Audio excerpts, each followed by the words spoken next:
You were in crypto before crypto was cool, as some people have been able to say, Jalak. And I'm interested, therefore, on whether with Bitcoin ramping up higher, people worrying about leverage coming to the system once again, are we just bracing ourselves for consolidation, or are we on our march higher for sustainable reasons?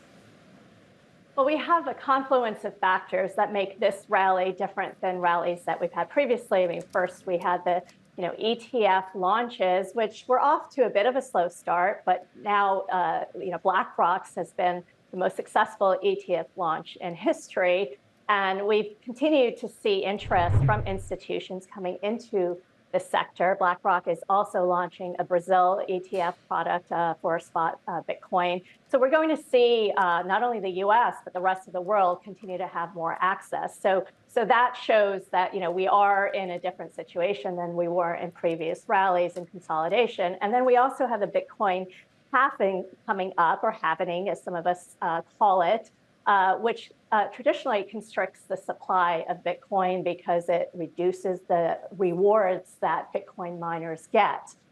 So these two factors, along with more, I'd say, favorable regulatory movements around the world, point to us, continuing to go higher. That doesn't mean we won't have pullbacks along the way, but the macro environment is certainly supporting higher highs. The exuberance around the OG of Bitcoin has spilled into other areas. We've seen other protocols do well. Of course, Ether's on the up, Solana. But then, like 2021, the meme coins come back. Dockwit Hat doing particularly well at the moment. Bonk, for example, some ridiculous names, but some of them thinking that there'll be some practical use case. What are the spillover effects? Are you worried about too much exuberance in other more, dicey areas of the market? Look, there's always going to be speculative activity when we see, Bitcoin and Ethereum and some of the blue chips continue to go higher. People are looking for even higher returns with some of these lower liquidity, long tail protocols, and some of them are these meme coins. And that's to be expected. I think investors just need to realize that they're dealing with more volatile assets as they get into these long tails. But we've certainly seen some outsized returns in some of those names that you mentioned. So, there are more long-term holders of Bitcoin, away from inflows, outflows of ETFs, the price. What does that tell you, that data point?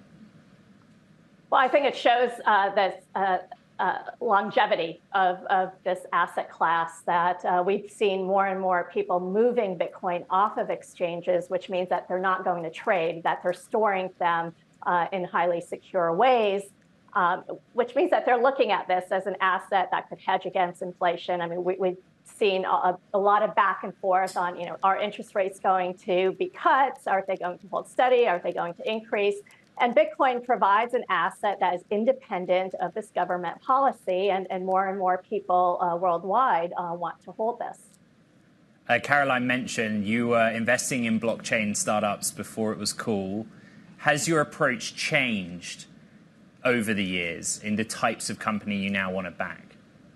Well, what's exciting now versus 2013, when I first started investing in the sector, I mean, Bitcoin was really the only publicly traded crypto that you could invest in. And then there were a number of exchanges that we invested in, data analytics companies around crypto assets, but there really wasn't a lot of infrastructure there. And now we've seen 10 years of build out, not only in Bitcoin, but in Ethereum and all these layer twos, the scalability.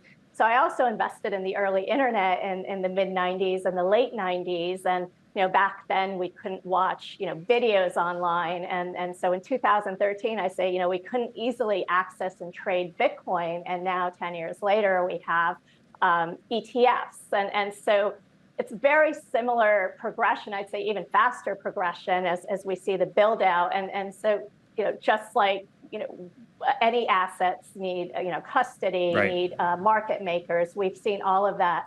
And so the opportunity set for investing is even wider than ever before. I mean, we are investing out of our third fund. We'll be out to market with a fourth fund shortly. And we've just seen more and more interest in growth.